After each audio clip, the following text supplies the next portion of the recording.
Have you ever been abandoned like a burden by the child you raised for 35 years? I was, and what happened next was something I never expected. The envelope was sitting on my kitchen table when I walked in from the mailbox. Plain white, no return address. Just my name written in careful block letters across the front. Margaret Sullivan.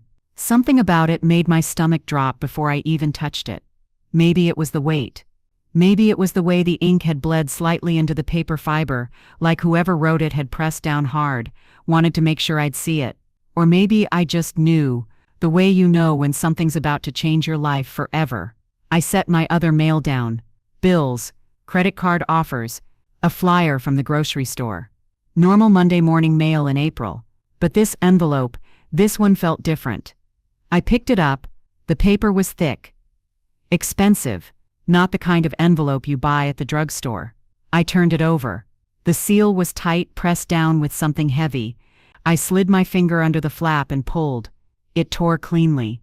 Inside was a single sheet of paper, folded once. I pulled it out and unfolded it. The handwriting was different from the envelope, more rushed, like someone had written it quickly, urgently, like they were afraid they'd change their mind if they thought too long. "Dear Mrs. Sullivan," it began. "You don't know me, but I know what your son and daughter-in-law are planning. I work at Meadowbrook Senior Living. I think you should know what they've been telling the staff about you." My mouth went dry. Meadowbrook. That name. I'd seen it before. On brochures.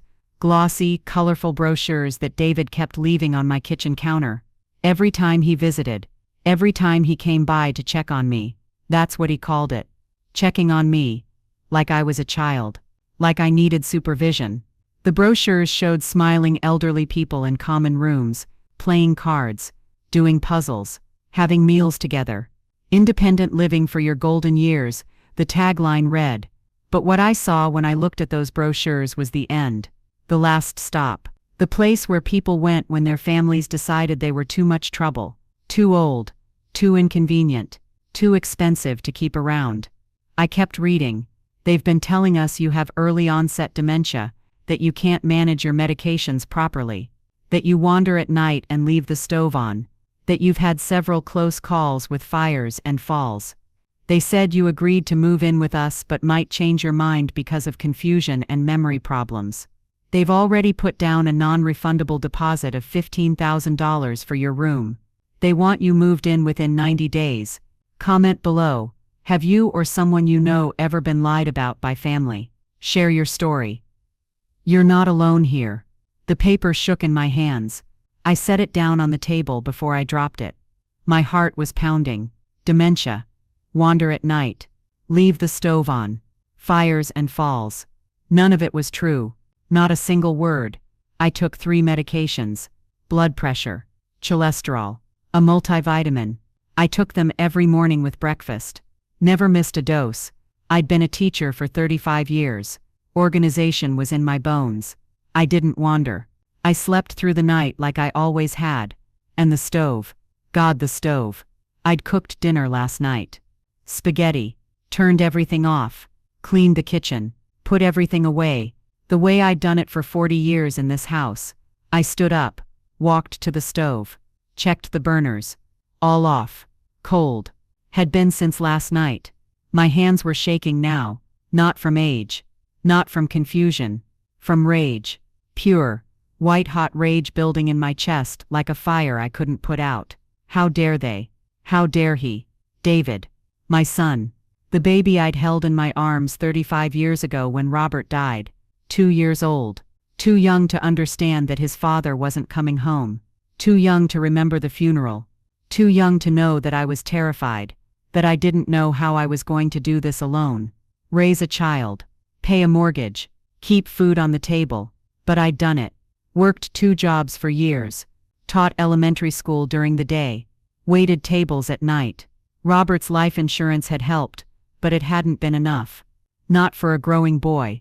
Not for clothes and shoes and school supplies and sports equipment and all the things kids needed. I'd given up everything. Dating. Traveling. Having a life of my own. All of it went to David. Every penny. Every hour. Every dream I'd ever had got folded up and put away so he could have his Drop a Rowlien in the comments if you've sacrificed everything for your kids. Let's show each other we see the struggle. And now this. These lies. This betrayal. I picked up the letter again. Kept reading. I'm writing to you because I've seen this before. Mrs. Sullivan. Families who exaggerate or invent problems to get a loved one placed in assisted living. Usually it's about money. Sometimes it's about control. Often it's both. Your son mentioned your house 3 times during the facility tour. He said it would need to be sold to help cover the costs of your care.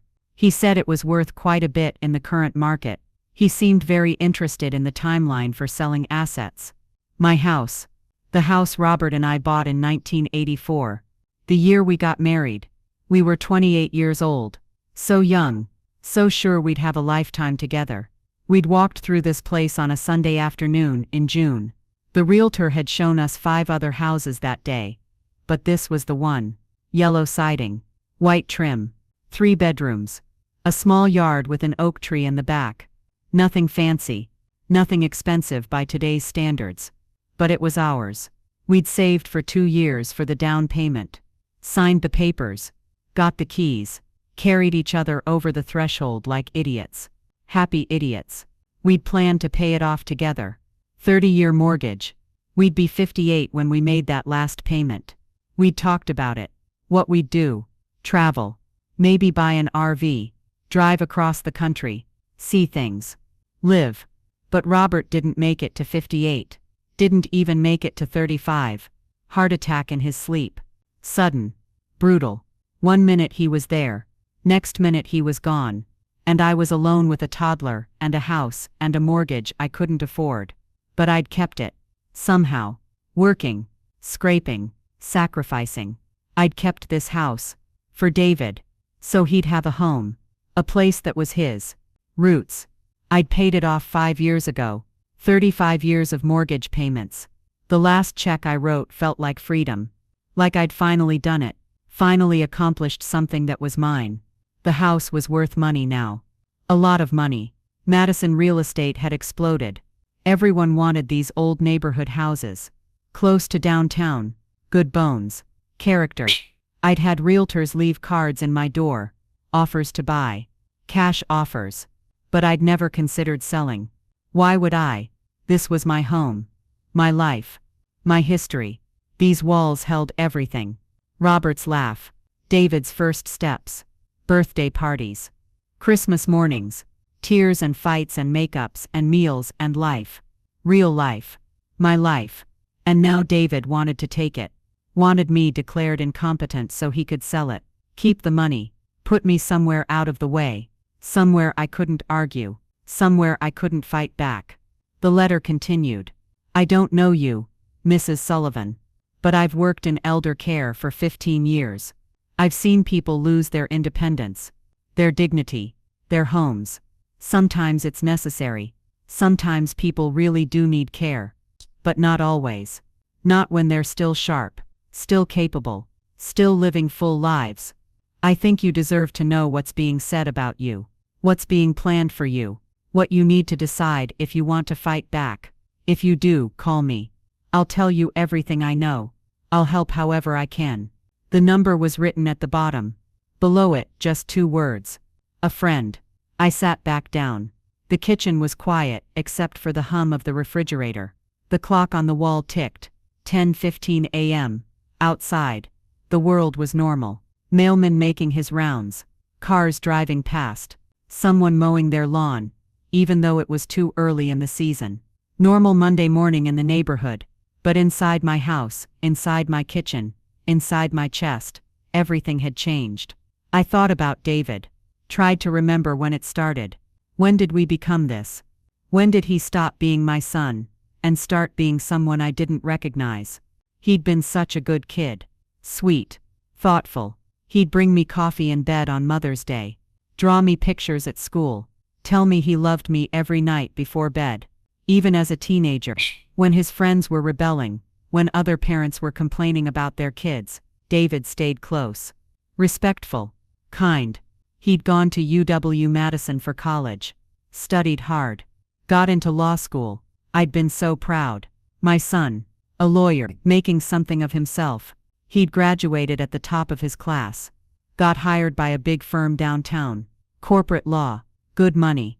Really good money. He'd bought a condo. Nice place. Modern. Nothing like this old house. Then he met Amber 3 years ago. She'd been at some charity event he attended for work. They'd started dating. 6 months later, they were engaged. I'd met her at the engagement party. She'd smiled. Said all the right things. Called me mom right away, which felt wrong, but I didn't say anything. David was happy. That's what mattered. They'd gotten married 2 years ago. Big wedding. Expensive. David had paid for most of it. I'd offered to help, but he'd said no. Said he wanted to do it himself. Show he could provide. I'd thought it was sweet. Grown up. Responsible. But Amber had changed him. Slowly. So slowly I almost didn't notice at first. The Sunday phone calls stopped. He was busy. She had them going to brunches. Events. Things. Always things. The visits became less frequent. Then they became strained. Amber would check her phone the whole time. Make comments about the house. Your wallpaper is so retro, she'd say. Or don't you find all these stairs exhausting? Or this neighborhood must feel so isolated. Little digs. Little suggestions that something was wrong with my life. With my choices. With me. Then came the talk about safety. David started it about 6 months ago. Mom, you're getting older. What if you fall? What if something happens? I'm fine, I'd tell him. I'm 68, not 90. But you're alone, he'd say. That's not safe. And Amber would nod. Agree. Pile on. We worry about you, Carol. We just want you to be safe. I'd tell them to stop worrying. Tell them I was managing just fine. But they wouldn't let it go. Every visit, every call, it always came back to my age, my house, my safety, their concern, which I was starting to realize wasn't concern at all. It was something else. Something calculating. Something cold. I picked up my phone, looked at the number on the letter, thought about calling. But what would I say? How do you start that conversation? Hi, I got your anonymous letter about my son, lying to put me in a nursing home. Tell me more. I set the phone down. Tried to think. Tried to breathe. My chest was tight. The way it got sometimes when stress piled up. When the world felt too heavy. I'd learned techniques over the years. Deep breathing. Grounding. In through the nose for 4 counts. Hold for 4. Out through the mouth for 4. Repeat. I did it now. Sitting in my kitchen. Trying not to panic. Trying not to let the rage consume me. Trying to think clearly. Strategically. The way I'd taught myself to think, when Robert died, and I realized I was on my own. That no one was coming to save me. That I had to save myself. After a few minutes, my breathing steadied. My hands stopped shaking. I stood up. Walked through the house. Really looked at it. The living room with Robert's old chair. Leather. Worn soft from years of use. I couldn't sit in it. Not even now. It was his spot. The dining room with the table we'd bought at a yard sale when we first moved in. Oak. Solid. We'd refinished it ourselves. Robert had sanded it. I'd stained it. David had done his homework at this table for 12 years. The bedroom's upstairs. David's old room still had his posters on the walls. His trophies on the shelves. I'd never changed it. Never turned it into a guest room or an office. It was his. Would always be his. Even though he didn't want it anymore. Even though he wanted to sell it. Take it away from me. From us. From everything we'd built. I went back downstairs. Stood in the kitchen. This was where I spent most of my time now. Cooking. Reading. Drinking coffee in the mornings. This was my command center. My space. The heart of the house. The letter was still on the table. I picked it up. Read it one more time. Then I picked up my phone. Dialed the number. It rang twice. A woman answered. Hello. My name is Margaret Sullivan. I got your letter. Silence. Then, oh, thank God. I was worried they might intercept it somehow. Who are you? My name is Elena Rodriguez. I'm a nurse at Meadowbrook. I've been working there 8 years. I love my job. I really do. But sometimes I see things that aren't right. And I can't stay quiet. Your son and his wife. They came in last week, Wednesday. They took a tour, asked a lot of questions, which is normal, but the things they were saying about you, the way they described your condition, it didn't sit right with me. What did they say? Alina's voice was careful, measured. They said you have early Alzheimer's, that you forget to take medications, that you've had incidents. That's the word they used. Incidents. Fires. Falls. Near misses. They said you're in denial about your condition, that you resist help, that you might fight the move but it's for your own safety. I listened, felt the anger building again. None of that's true. I know. How do you know? Because I've been doing this long enough to spot the patterns. And because your son mentioned money 16 times during the hour they were there. Your house. Your assets. Your savings. The cost of care. How the house would need to be sold. How soon that could happen. How he had power of attorney, and could make decisions. He has power of attorney. I gave it to him. Alina was quiet. Then Mrs. Sullivan, you need to revoke that. Today. I don't know how. Do you have a lawyer? No. I never needed one. You need one now. Someone who specializes in elder law. Someone who can protect you legally. Because if your son has power of attorney, and he gets even one doctor to say you're not competent, he can do whatever he wants. Sell your house. Move you. Control your money. And you won't be able to stop him. My throat was tight. Can he really do that? If he can build a case, yes. That's why they're lying. Creating a paper trail. They've already made statements to staff at Meadowbrook. Documented statements about your condition. If they get medical professionals to agree, if they paint a picture of someone who's not competent, who's a danger to themselves, the courts will side with them. Almost always. What do I do? First you get a lawyer. I can recommend someone. Sarah Mitchell. She's excellent. Tough. She specializes in exactly this kind of case. Second, you get medical documentation. Letter from your doctor stating clearly that you have no cognitive impairment, dated this week. Recent. Third, you document everything. Bills you've paid. Mail you've sorted. Conversations you've had. Prove that you're managing your life just fine. And fourth, Alina paused. Fourth, you prepare for war. Because that's what this is going to be. Your son will fight back. He's a lawyer. He knows how to build a case. He'll say you're paranoid.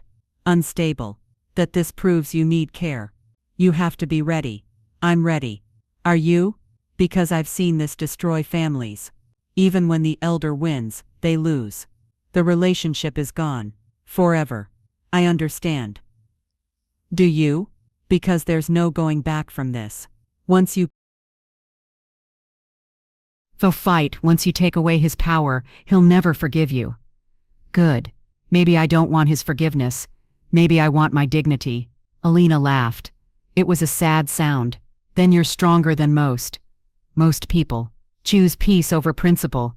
Give in because fighting is too hard, too lonely. I've been alone for 35 years. I can handle lonely. Then call Sarah. Today. Her number is... She gave me the number.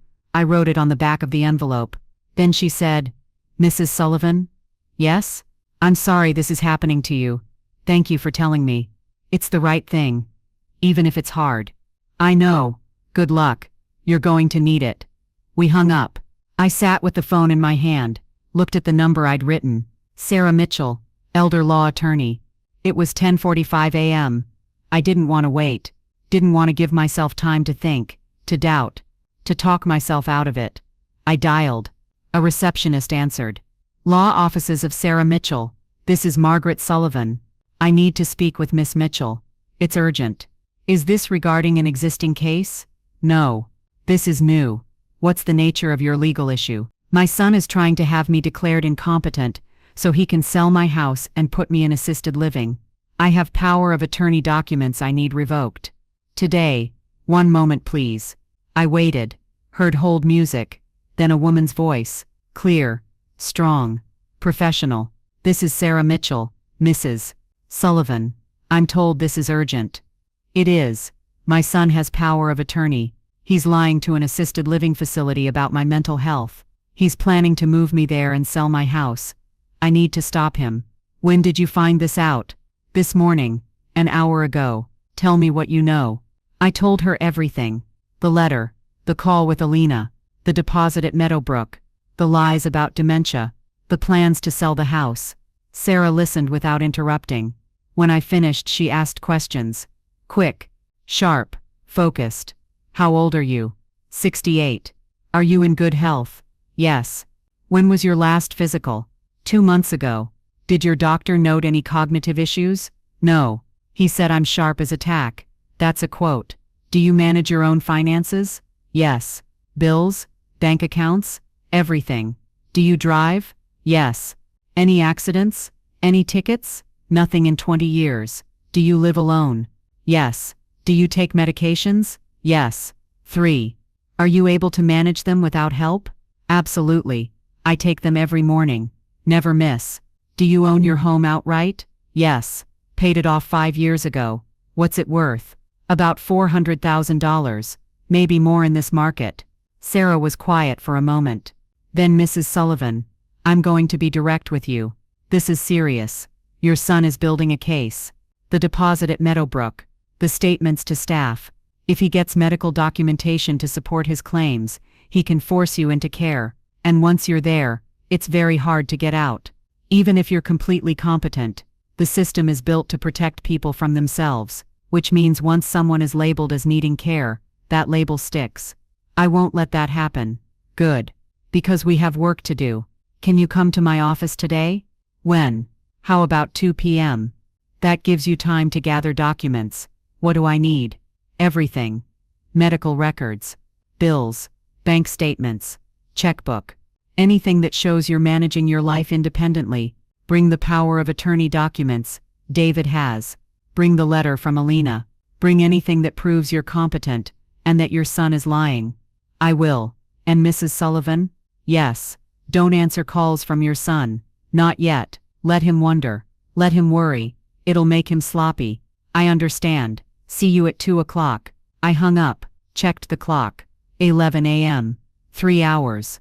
I went upstairs. Got dressed properly. Real clothes. Not the jeans and sweatshirt I'd put on this morning.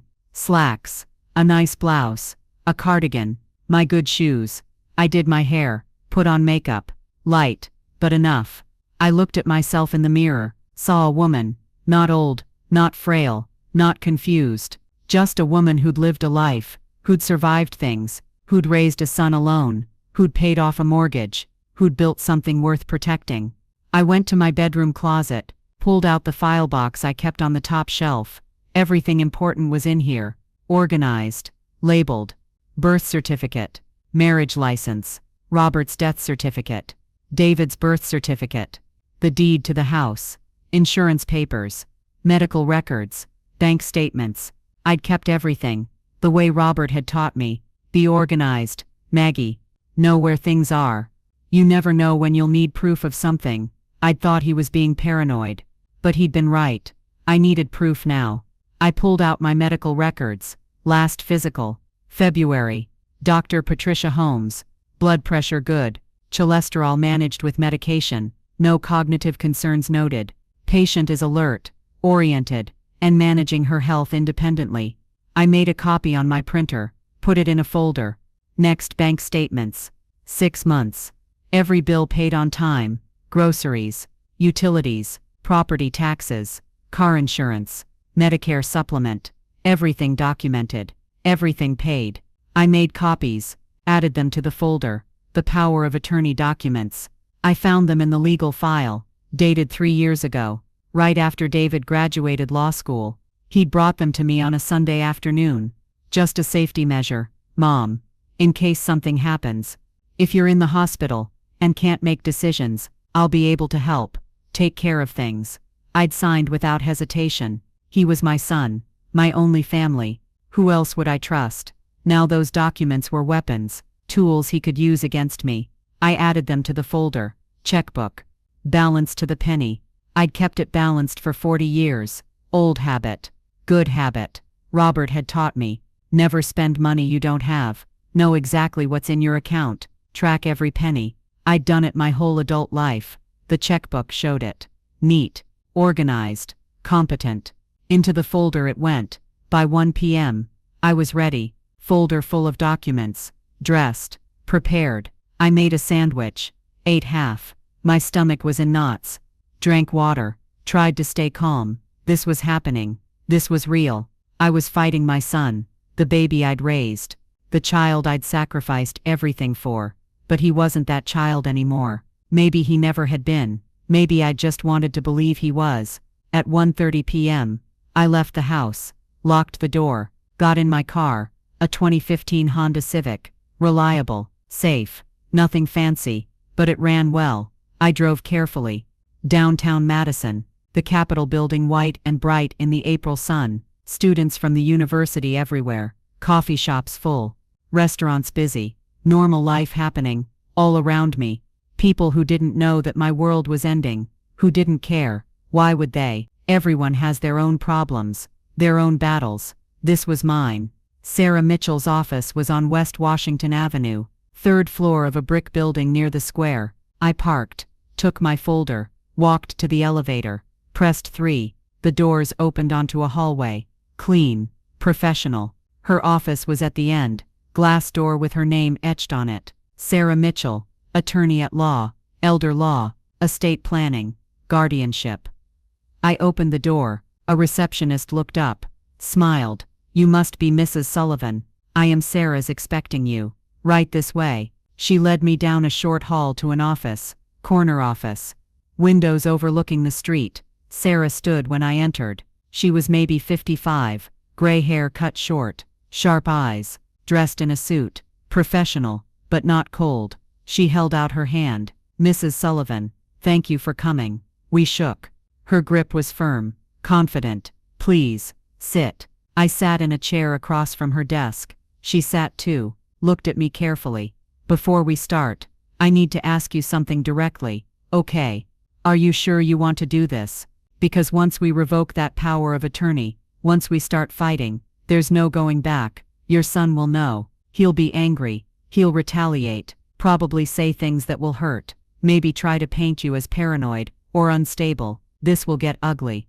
I know. Do you? Because I've handled cases like this before. The family member being protected often caves. The guilt is too much. The loneliness. The fear that maybe they're wrong. Maybe they're being selfish. Are you going to cave, Mrs. Sullivan? No. How can you be sure? Because I've been alone for 35 years. I raised a son by myself, buried a husband at 33, worked 2 jobs to keep food on the table. I've survived things that should have broken me. This won't. Sarah smiled. It was a real smile. Warm.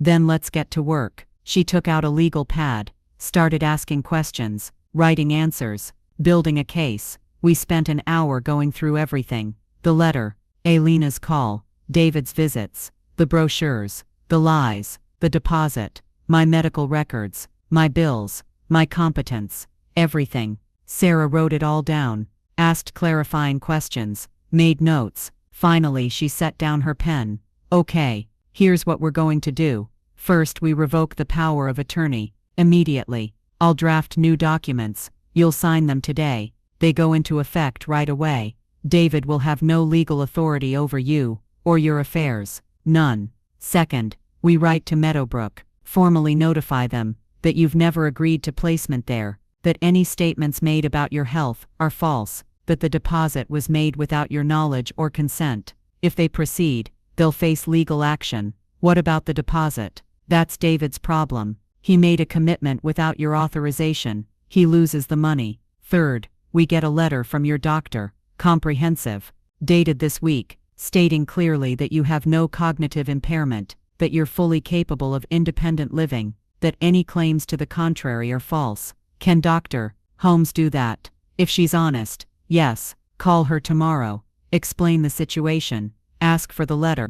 Most doctors will help if they know someone's being wronged. Fourth, we prepare for legal action. David will probably try to fight this, claim you're being manipulated, that you're unstable. We need to be ready with evidence, witnesses, documentation, proof that you're fine, that he's lying. I have proof. I know. Your documentation is excellent, but we need more. Character witnesses. People who interact with you regularly, who can testify that you're competent. Do you have anyone? My friend Linda. We've been friends for 30 years. She visits twice a week. We have coffee, talk. She knows I'm fine. Good. Anyone else? My neighbors. The Johnsons. They're elderly too. I help them sometimes. Grocery shopping. Yard work. If I was incompetent, I couldn't do that. Perfect. We'll get statements from them. Build a clear picture of someone who's not just competent, but actively helping others. And fifth, Sarah looked at me seriously. Fifth, you prepare for the emotional toll. This is going to hurt. Your son will say things, do things. You'll doubt yourself, wonder if you're wrong, if you should just give in. Keep the peace. Don't. Stay strong. Remember why you're fighting. For your independence, your dignity, your home, your life. I won't forget. Good. She pulled out papers, started writing. I watched her hands move across the page. Confident, sure, professional. This woman was fighting for me, a stranger, because it was right, because she'd seen this before, because she knew how the system could be abused. After 30 minutes, she had the papers ready. These revoke all power of attorney, previously granted to David Sullivan. Read them carefully. Make sure you understand. I read every word. It was clear, simple. As of today, David had no legal authority over me. None. I signed, dated it. Sarah witnessed. Then she made copies, one for me, one for her files, one to send to David. This goes out certified mail tomorrow. He'll receive it in 2 days. He'll know then, that you know, that you're fighting back. Good. Sarah looked at me. Mrs. Sullivan, I have to ask, what do you want from this? What do you mean? I mean long term. Do you want to repair the relationship with your son, or do you want him gone from your life completely?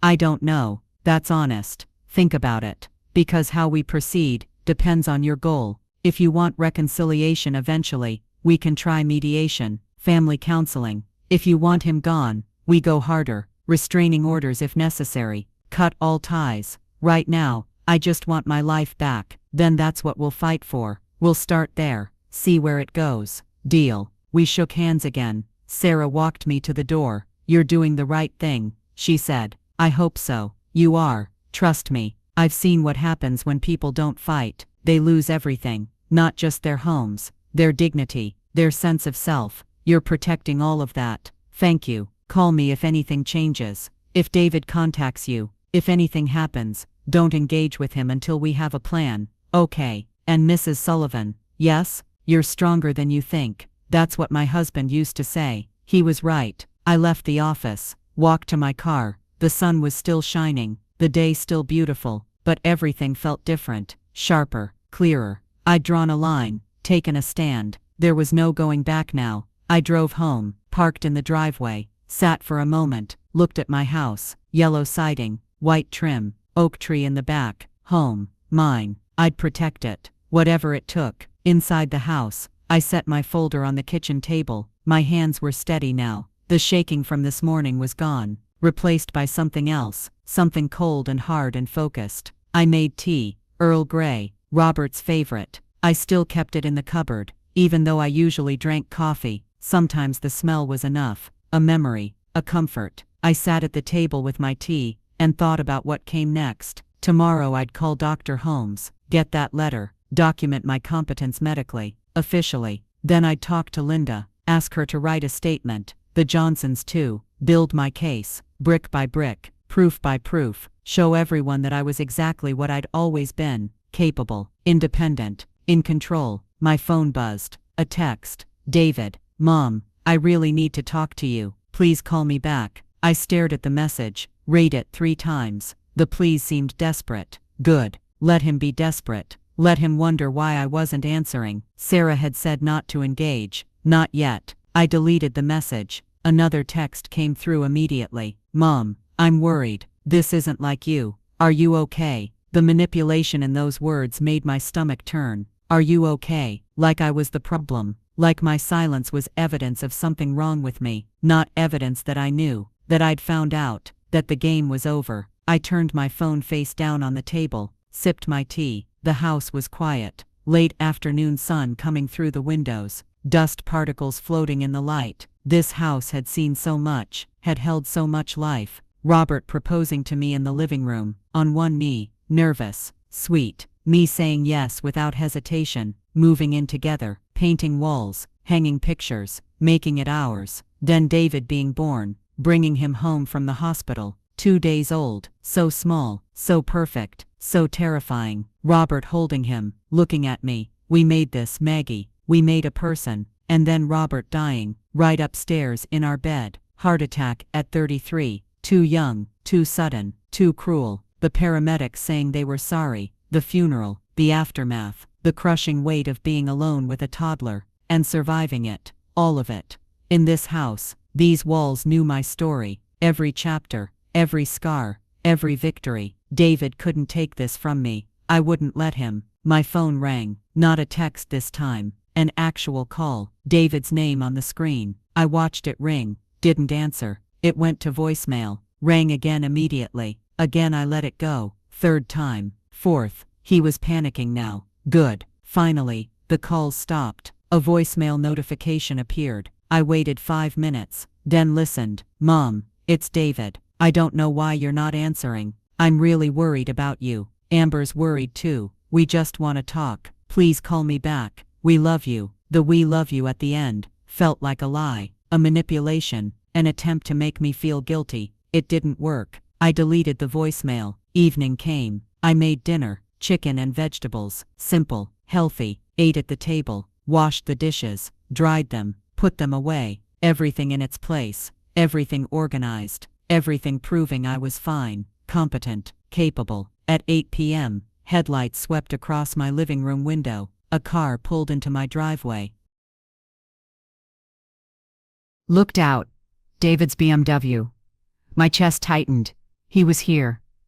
Of course he was here. When I didn't answer, he'd come to check, to see, to control.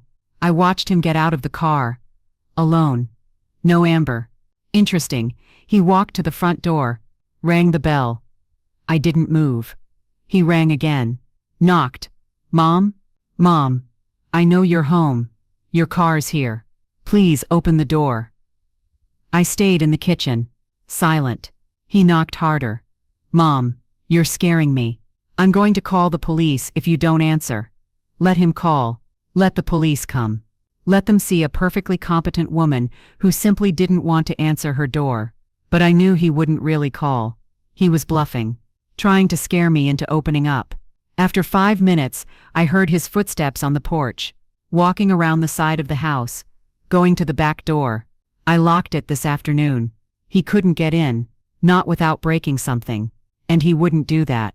He was a lawyer.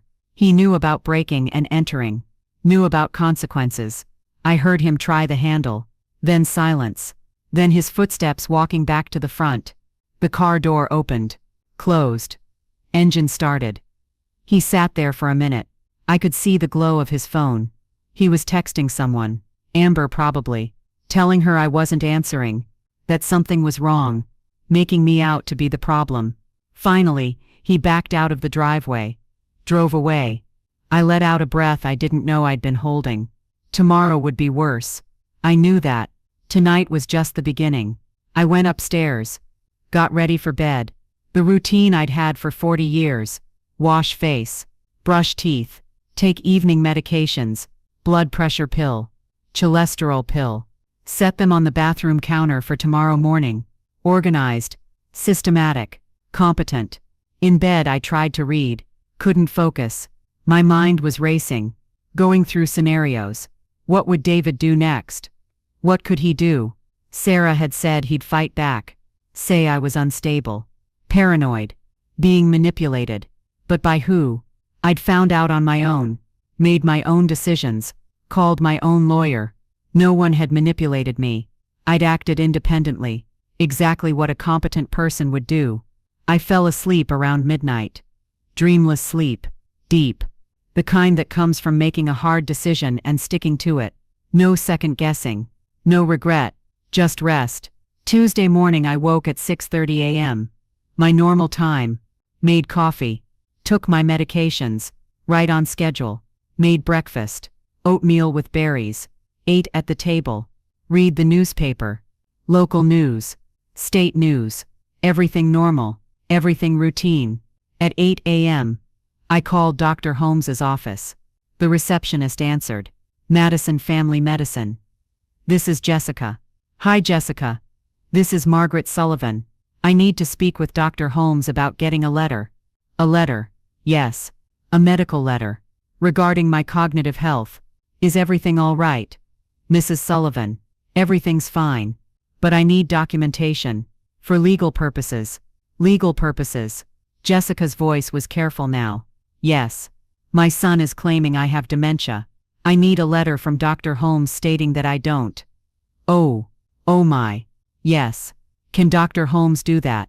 Let me check her schedule. Can you hold? I held. Waited. Listened to elevator music. After 2 minutes, Jessica came back. To Mrs. Sullivan. Dr. Holmes has an opening at 10 a.m. today. Can you come in? Yes. Thank you. We'll see you then. I hung up. 2 hours. I had 2 hours. I got dressed. Nice clothes again. Presentable. Professional. This was important. This was proof. At 9:30 a.m., I drove to the clinic. Same place I'd been going for 15 years. Same parking lot. Same waiting room. Familiar. Comfortable. I checked in. Jessica smiled at me.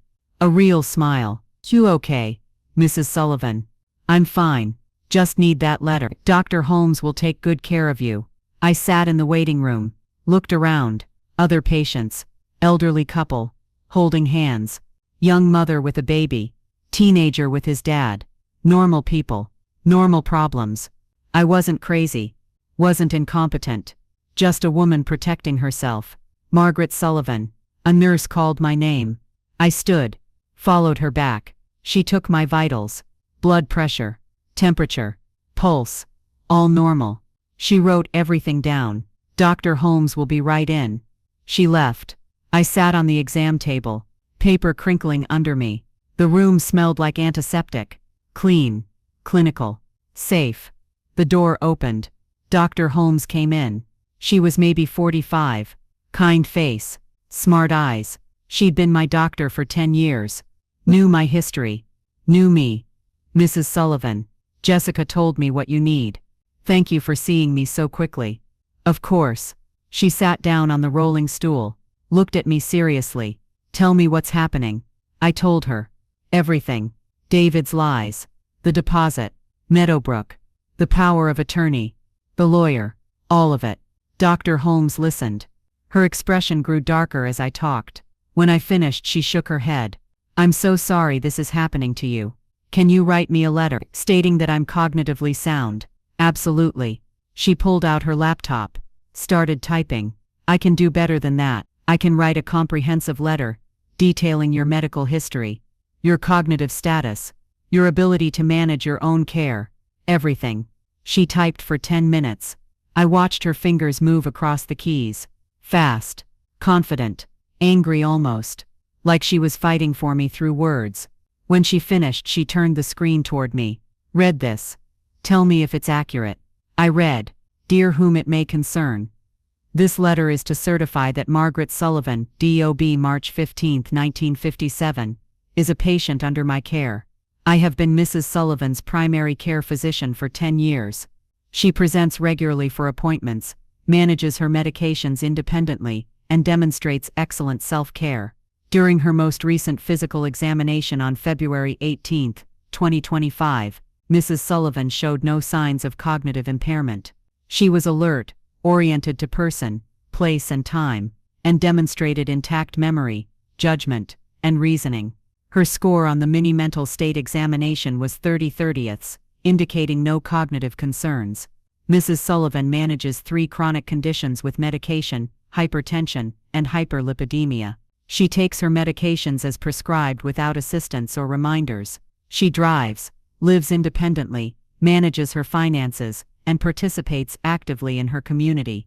Any claims that Mrs. Sullivan has dementia, memory problems, or cognitive decline are medically unfounded. She is fully capable of making her own medical, financial, and personal decisions. She does not require assisted living or memory care at this time, or in the foreseeable future. If you have questions regarding Mrs. Sullivan's medical condition, please contact me directly. Sincerely, Patricia Holmes, Maryland. I looked up at Dr. Holmes. My eyes were wet. This is perfect. Good. She printed 2 copies. Signed both. Used the clinic's official seal. Handed them to me in an envelope. Keep one for your records. Give one to your lawyer. If your son tries to get another doctor to say you're incompetent, we'll fight it. Thank you. You've been my patient for 10 years, Margaret. I know you. You're one of the sharpest people I see. What your son is doing is wrong. It's elder abuse. And I won't let it happen without a fight. I left the clinic with the letters. Felt stronger. More protected. This was evidence. Medical evidence. Undeniable. Sarah would be pleased. I drove home, but when I turned onto my street, I saw a car parked in front of my house. David's BMW. Again. He was sitting in it, waiting. My stomach dropped. But I didn't turn around. Didn't run. This was my house. My street. My life. I pulled into my driveway. David got out of his car. Walked toward me. I got out too. Stood by my car.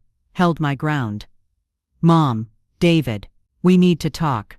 No, we don't. Yes, we do. You've been ignoring my calls. My texts. That's not like you. Maybe you don't know what I'm like anymore. What's that supposed to mean? His voice had an edge. Defensive. Angry. It means things are changing, David. I'm changing. Mom. I'm worried about you. Stop saying that. Stop pretending you're worried. You're not worried. You're angry that I'm not doing what you want. That's not fair. Isn't it? You want to put me in a nursing home. You lied about me having dementia. You put down a deposit without asking me. And now you're acting like I'm the problem because I found out. His face went white. Who told you that? Does it matter? Yes, it does. Because someone's manipulating you. Feeding you lies. Making you paranoid. I'm not paranoid. I have proof. What proof? Medical records. Statements from staff at Meadowbrook. Documentation that you've been lying about my health. That you've been planning to sell my house. David's jaw tightened. This is exactly what I was afraid of. What? That you'd find out the truth. That you'd react like this. Getting defensive. Irrational. Proving that you need help. I stared at him. Saw the manipulation so clearly now. How had I missed it before? How had I not seen this side of him? Or had it always been there, hiding under the surface? You're doing it right now, I said. Gaslighting me. Making me out to be the problem. I found out you lied. And instead of apologizing, you're saying I'm irrational. That's abuse. David. That's what abusers do. Don't call me an abuser. What else should I call someone who lies about their mother having dementia so they can steal her house? I'm not stealing anything. No. Then what's the $15,000 deposit at Meadowbrook for? His face flushed red. How do you know about that? I know a lot of things, more than you think. And I'm not going to that facility. I'm not leaving my house, and you have no legal authority to make me. David went very still. What did you do? I revoked your power of attorney. Yesterday. You what? You heard me. I got a lawyer, revoked all legal authority you had over me. You can't make decisions for me anymore. You can't sell my house. You can't put me anywhere. I'm in control of my own life. Mom. No. Mom. Yes. You can't do this. I just did. You're making a mistake. The only mistake I made was trusting you. His expression crumbled. Hurt. Genuine hurt showed through the anger. Mom. Please. I was trying to help you. By lying about me. By stealing from me. I wasn't stealing. The house is worth $400,000, David. You were going to sell it and keep the money while I rotted in some facility. That's stealing. I would have used it for your care. Would you? Or would you use it for more trips to Paris with Amber? More fancy dinners? More designer clothes? That's not fair. None of this is fair. What you're doing to me isn't fair. David looked at me. Really looked. And for a moment I saw my son. The real one. The one I'd raised. The boy who'd held my hand at his father's funeral. Who'd told me everything would be okay. Who'd promised to always love me. That boy was still in there somewhere. Buried under whatever Amber had turned him into. Mom, he said quietly. I'm sorry. Are you? I am.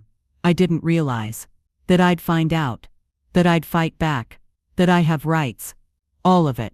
He sat down on my front steps, put his head in his hands. I messed up. Yes, you did.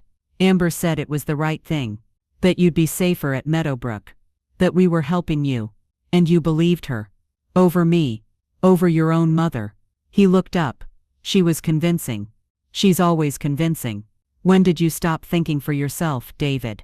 When did her voice become louder than your own conscience? I don't know. He sounded tired, defeated. I don't know when it happened. I sat down next to him. Not too close, but close enough. We sat in silence for a minute. Then I said, I raised you to be better than this. I know. I taught you right from wrong. I know. So why did you do it? He was quiet. Then the house. Mom. It's worth so much money. And you're what? In debt. His voice was barely a whisper. Amber's business. Her influencer thing. She spends so much. On clothes. On trips. On keeping up appearances. We're drowning. We owe $80,000 on credit cards. The condo payment is killing us. I thought if we could sell your house, split the money, we could get out from under it. You thought you'd steal from your mother to pay for your wife's shopping habit. It sounds terrible when you say it like that. It is terrible, David. However I say it. He nodded. I see that now. Do you? Really? Because right now you're caught. Right now I have a lawyer and medical documentation and proof of your lies. So forgiveness is easy. But would you see it if I hadn't found out? If I'd just gone along? Would you feel guilty then? Or would you feel relieved? I don't know. At least that's honest. Mom, what do I do now? You figure out your own problems. Without using me. Without lying. Without abuse. What about Meadowbrook? You lose the deposit. That's your consequence. $15,000. It's non-refundable. You committed without my consent. That's on you. We can't afford to lose $15,000. Then you shouldn't have spent it in the first place. David stood up, paced, ran his hands through his hair. Amber's going to kill me. Maybe you should worry less about Amber and more about yourself. What you've become. What she's turned you into. She didn't turn me into anything. Didn't she? The David I raised would never lie about his mother. Would never steal. Would never commit elder abuse for money. But here we are. He looked at me. Eyes red. You really think I'm that far gone? I think you need to make a choice. Her or your soul. Because you can't have both. That's dramatic. Is it? You just tried to have me declared incompetent, so you could sell my home. That's not dramatic. That's reality. He didn't answer. Just stood there. Looking lost. Looking young. Looking like my son again. Finally, he said, what if I fix this? How? I'll talk to Meadowbrook. Explain there was a misunderstanding. Retract everything I said about you. It's already done. They've been notified by my lawyer. But I can help. I can support your statement. Tell them I was wrong. David. What? It's too late. You can't undo this. Not with an apology. Not with explanations. The trust is broken. I know. So where do we go from here? I don't know.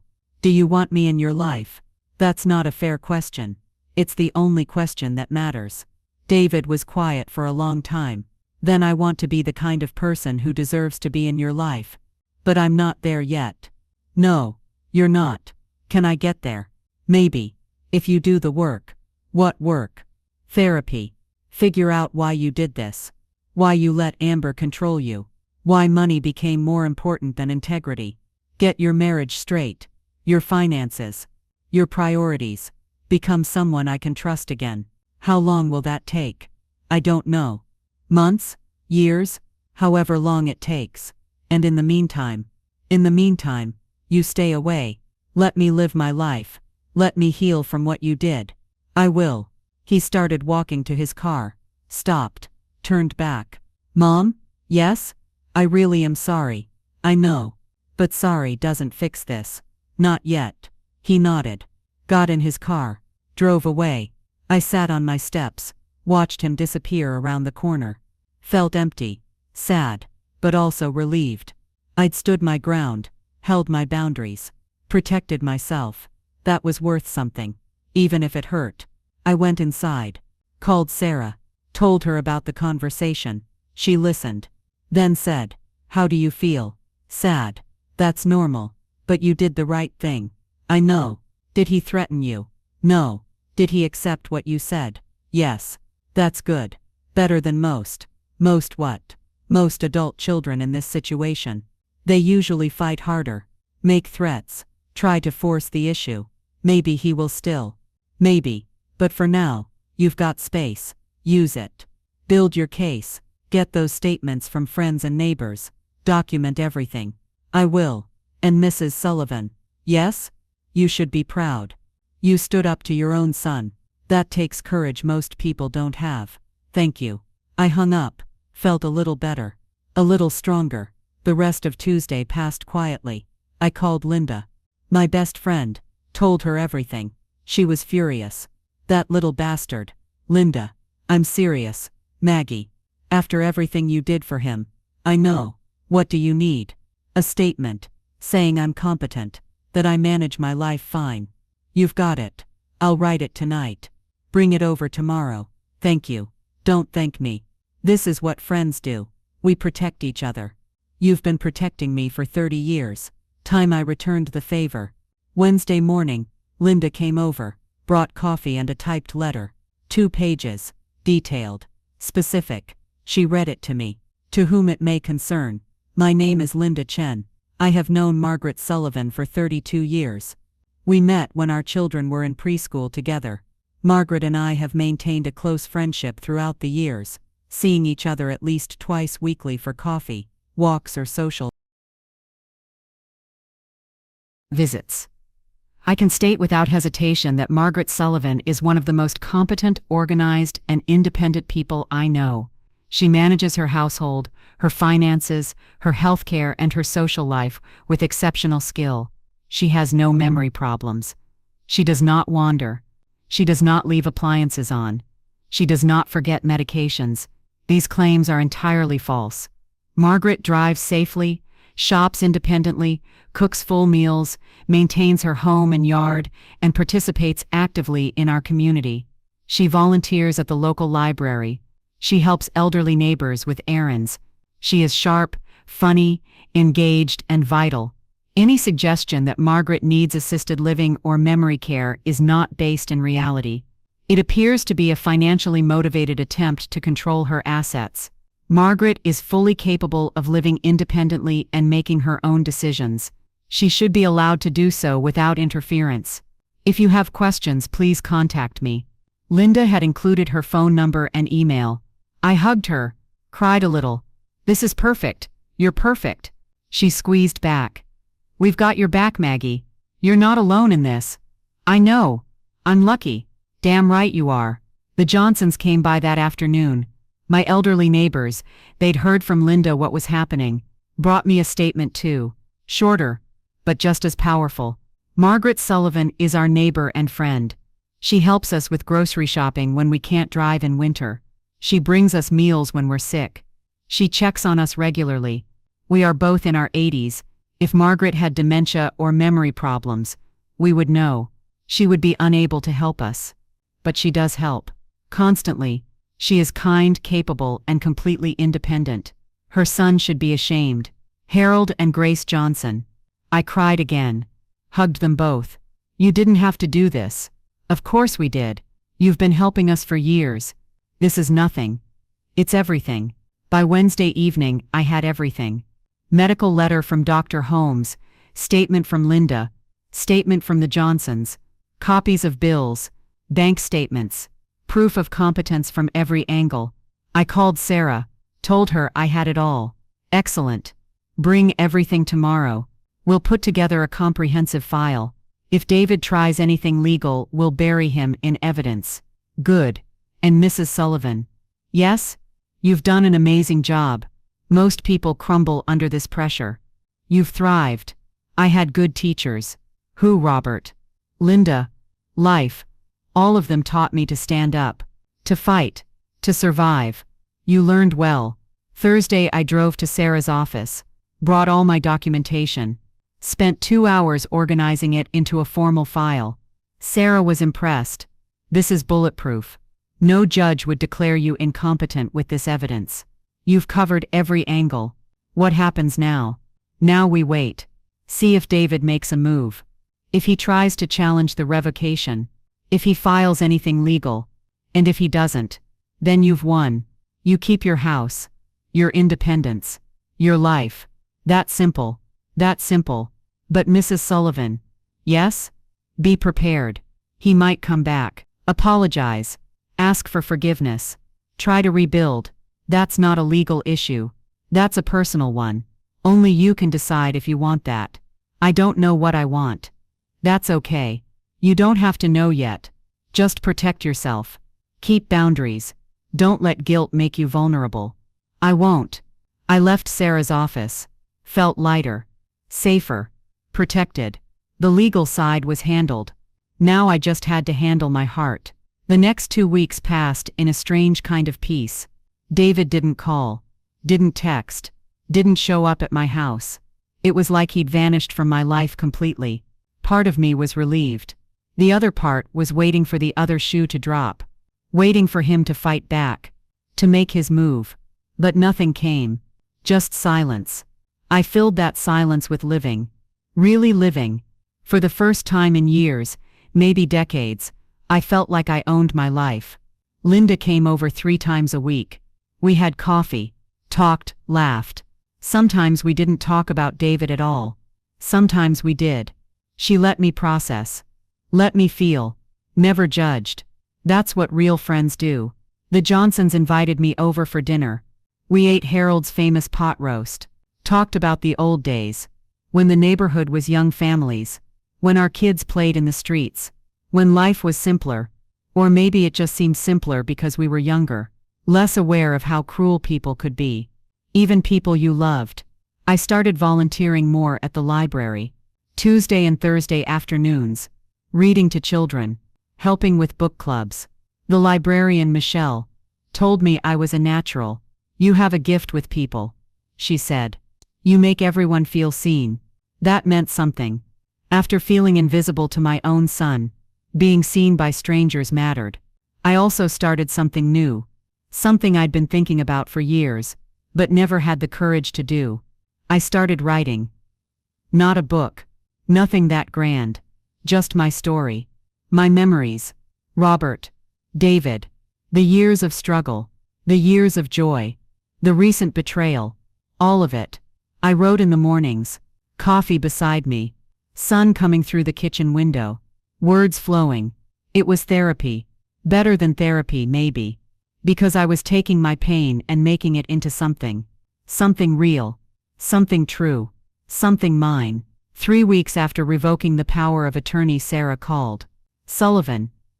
I wanted to give you an update. Okay. David hasn't filed anything. No challenges to the revocation. No attempts to have you declared incompetent. No legal action at all. So it's over.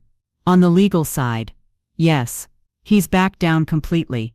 I let out a breath I'd been holding for weeks. That's good news. Very good news. You can relax now. Live your life. The threat is gone. Thank you, Sarah. For everything. You did the hard part. I just handled the paperwork. You stood up. You fought. That's all you. Still, thank you. You're welcome. Call me if anything changes. I will. I hung up. Sat in my kitchen. Felt something shift inside me. It was really over. The legal battle anyway. David had given up. Accepted defeat. Moved on. Part of me wondered what that meant for him. Was he okay? Was he getting help? Was he fixing his marriage? His life? I didn't know. Couldn't know.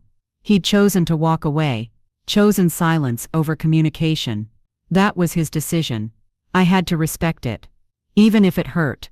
Even if part of me still wanted my son back. The son I'd raised. Not the man he'd become. May arrived. Spring in full bloom. The oak tree in my backyard exploded with green. Flowers in my garden came up. Tulips. Daffodils. Hyacinths. Robert had planted those bulbs our first spring in this house. 40 years ago. They still came back. Every year. Faithful. Consistent. Beautiful. I sat in my backyard one Saturday afternoon. Reading. Drinking lemonade. The sun warm on my face. This was peace. This was what I'd fought for. The right to sit in my own backyard. In my own home. Living my own life. Nobody controlling me. Nobody lying about me. Nobody trying to take what was mine. Just me. Free. My phone rang. Unknown number. I almost didn't answer. But something made me. Hello? Mrs. Sullivan. This is Alina Rodriguez. From Meadowbrook. Oh, Alina. I wanted to call and tell you something. Okay. Your son came in last week. He did. Yes. He asked to speak with the director.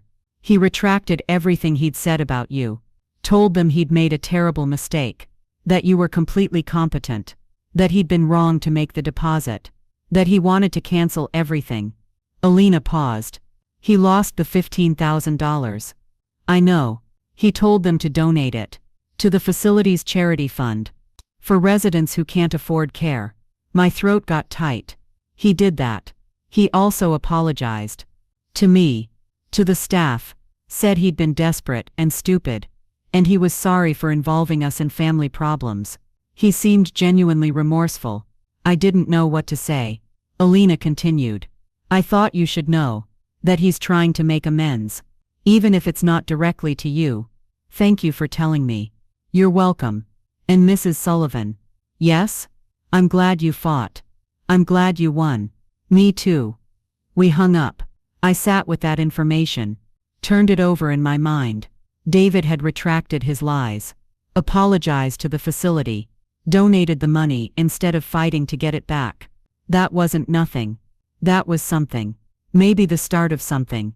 But it didn't erase what he'd done. Didn't fix the broken trust. Didn't bring back the relationship we'd had. Some things, once broken, can't be fully repaired. You can glue them back together. But the cracks still show. The weakness remains. 2 days later. Can delivered. Left in my mailbox. I knew David's handwriting. Neat. Precise. Lawyer handwriting. I sat at my kitchen table. Stared at the envelope for 10 minutes. Finally opened it. Inside was a letter. 2 pages. Handwritten. Not typed. Personal. It began. Dear Mom. I don't know if you'll read this. I don't know if you should. But I needed to write it anyway. Not for you. For me. Because I need to say these things out loud. Need to see them on paper. Need to acknowledge what I did.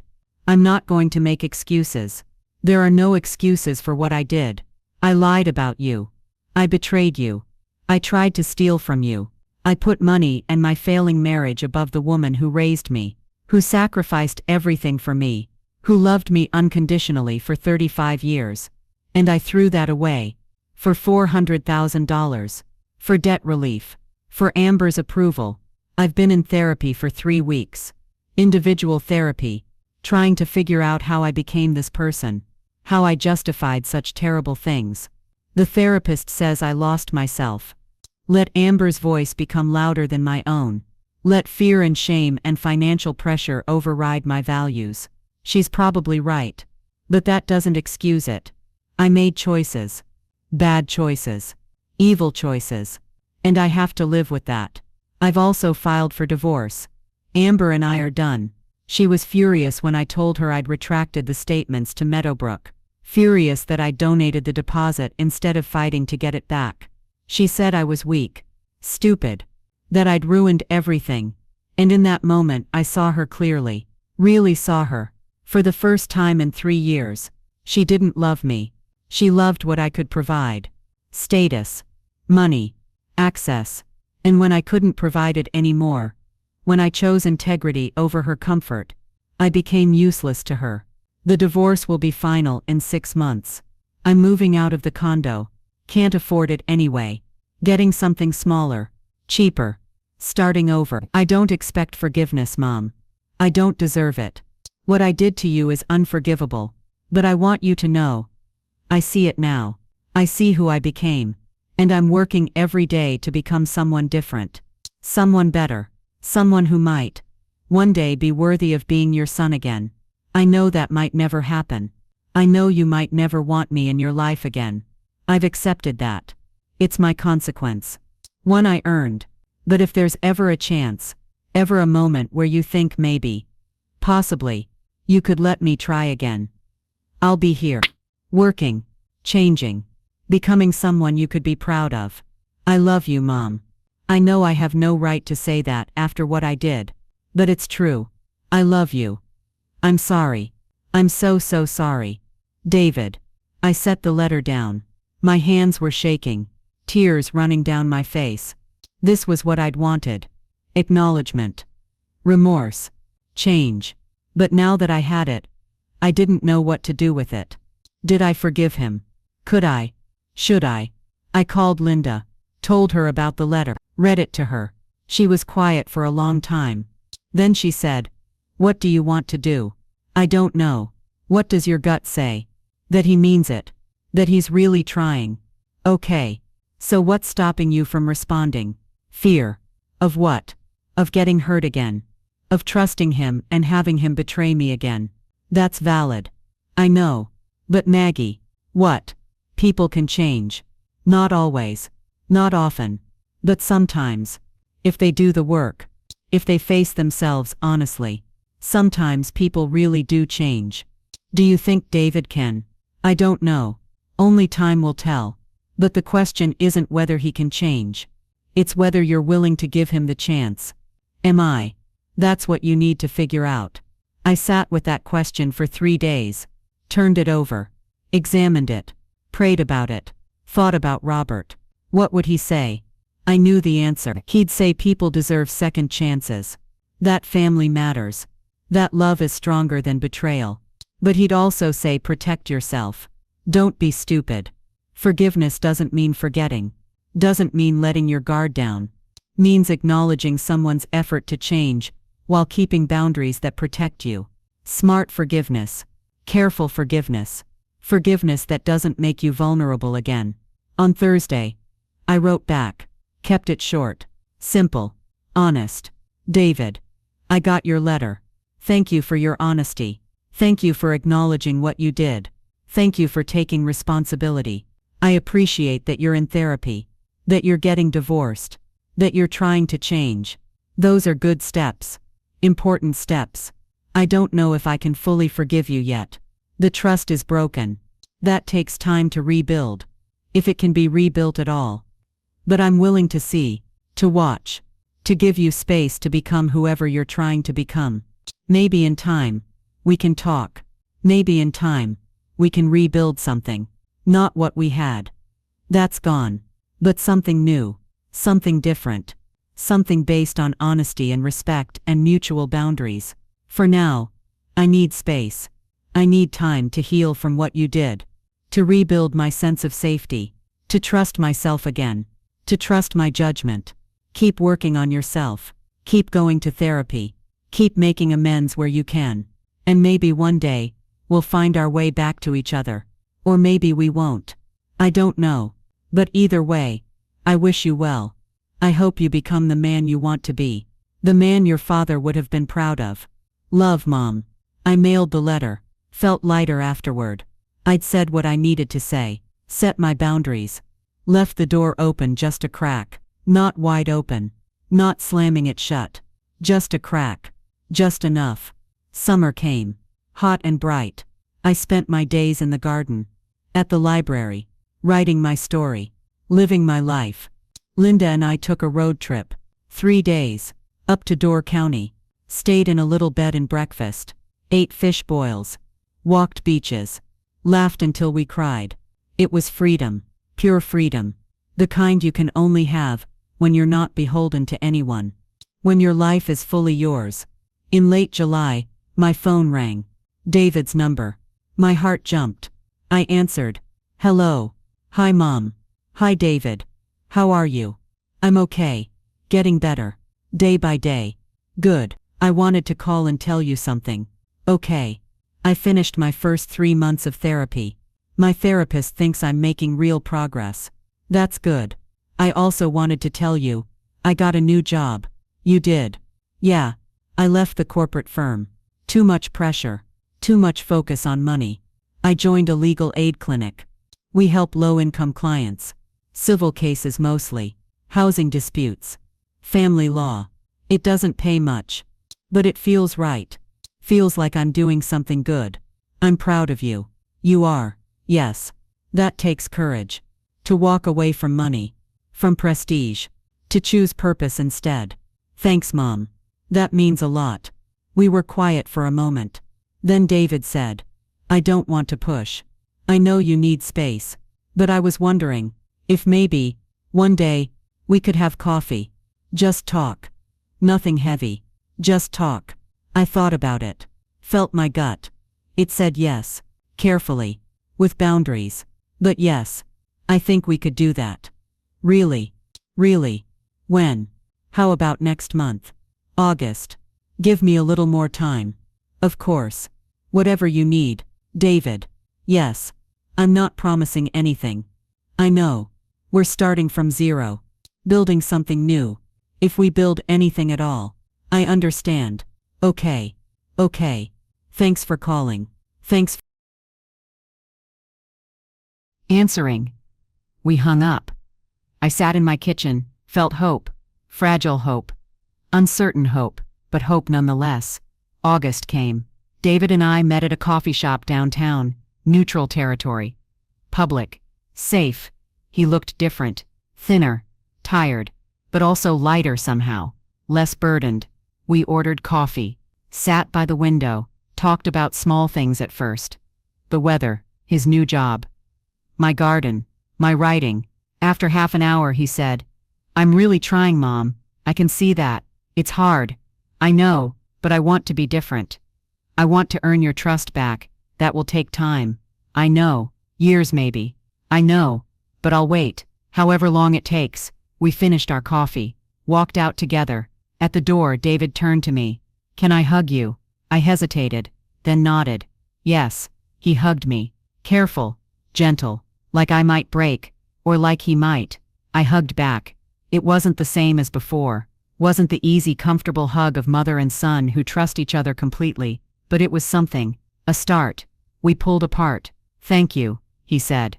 For giving me a chance. You're welcome. We went our separate ways. Him to his small apartment. Me to my house. My home. My life. And I felt something I hadn't felt in months. I felt whole. Comment strong if Margaret inspires you. Then subscribe for part 2 where we reveal the legal tactics she used to protect her rights. You need to know this. Fall arrived. Leaves turning gold and red. The air crisp and clean. I was sitting in my backyard one September afternoon when I realized something. I was happy. Really truly happy. Not the kind of happiness that depends on other people. On circumstances. On things going right. But the deep happiness that comes from knowing yourself. From standing up for yourself. From living authentically. I'd fought for my life, my independence, my dignity, and I'd won, not because David had backed down, not because the law had protected me, but because I'd protected myself. I'd found my strength, my voice, my power. David and I met for coffee once a month, slowly rebuilding, slowly learning each other again. It wasn't perfect. There were hard conversations, tears, anger sometimes, but also laughter. Connection, growth. He was becoming someone I could respect. Maybe not fully trust yet, but respect. That was enough for now. One day in October, David brought someone with him to coffee. A woman, about his age, pretty, kind eyes. Mom, this is Rachel. She works at the legal aid clinic. We've been dating for a few months. I wanted you to meet her. Rachel smiled, held out her hand. It's so nice to meet you, Mrs. Sullivan. David talks about you all the time. Nice things, I hope. The best things. We sat, talked. Rachel was a social worker, passionate about helping people, about justice, about making the world better. She was nothing like Amber, nothing like the woman who'd nearly destroyed my son.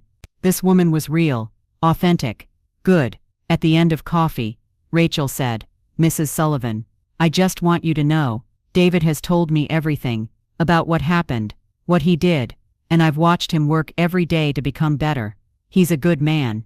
He made terrible mistakes, but he's facing them, owning them, changing. That's rare. I just wanted you to know. I see that. Thank you, Rachel. That means a lot. She nodded, squeezed David's hand. They left together.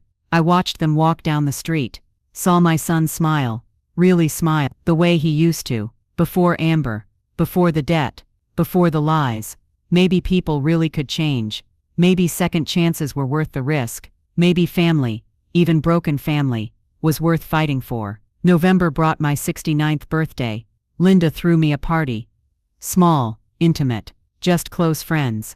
The Johnsons, some library volunteers, Michelle the librarian, Sarah Mitchell even came, brought champagne. We toasted. To Margaret. Linda raised her glass.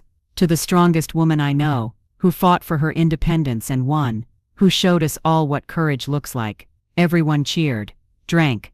I felt tears in my eyes. Happy tears. Grateful tears. David had sent a card. Didn't come to the party. I hadn't invited him. Wasn't ready for that yet. But the card was thoughtful, beautiful. Mom, happy birthday. I hope this year brings you everything you fought for. Peace, joy, freedom. You deserve it all. Love, David. I put the card on my mantle, next to a photo of Robert. A reminder of loss, of survival, of rebirth. December came, cold and gray, snow falling. I was drinking coffee one morning, when I realized it had been 8 months. 8 months since that letter appeared in my mailbox. Since Elena told me the truth. Since my world fell apart, and I put it back together. 8 months of fighting, healing, growing, becoming. I picked up my journal, the one where I'd been writing my story, flipped through pages, saw my journey, my pain, my strength, my victory, and I wrote one final entry. Today I realized something. I'm not who I was 8 months ago. That woman was afraid, alone, vulnerable. This woman is strong, connected, protected, not by others, but by herself. I fought for my life, and I won. Not against my son, against fear, against silence, against accepting less than I deserved. I learned I'm enough. My voice matters. My boundaries are valid. My life is mine. And no one, not even the child I raised, can take that from me. This is my story.